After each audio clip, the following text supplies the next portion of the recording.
Hi, I'm Scott Lawrence, a licensed athletic trainer and clinical professor in the Department of Health and Kinesiology at Purdue University. Exercising in the heat can be dangerous. In the old days, we really only looked at the temperature to decide if it was safe or not.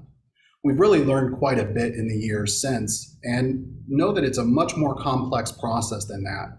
Participation outside is really a multifactorial decision based on air temperature, humidity, wind speed, and direct or indirect sun exposures. We generally think of four common heat illnesses: heat syncope, heat cramps, heat exhaustion, and heat stroke. These range from illnesses that are fairly minor to those that are life-threatening.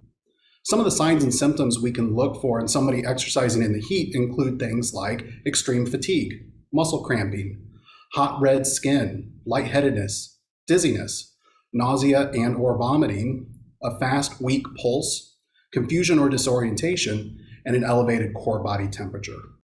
There are a number of things that you can do to improve your safety when you're planning to exercise out in the heat. First, I would recommend moving your exercise sessions out of the peak heat of the afternoon and into the much cooler mornings or evenings if your schedule allows.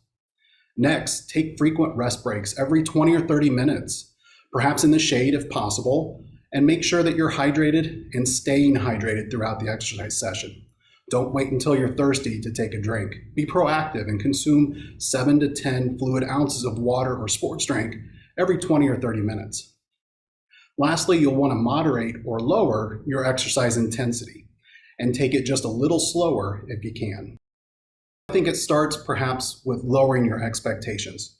Recognize that your body has to work a lot harder in the heat to do the same workout you typically do, and that you're going to need to make some adjustments from there.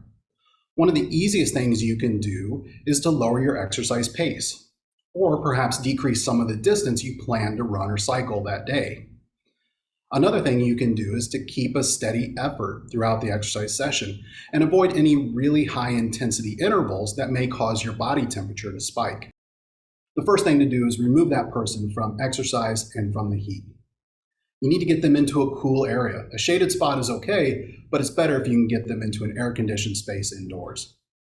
For someone having heat cramps, give them plenty of fluids and have them eat some sodium-containing foods, if possible, to help restore some of the electrolyte imbalances causing the cramps.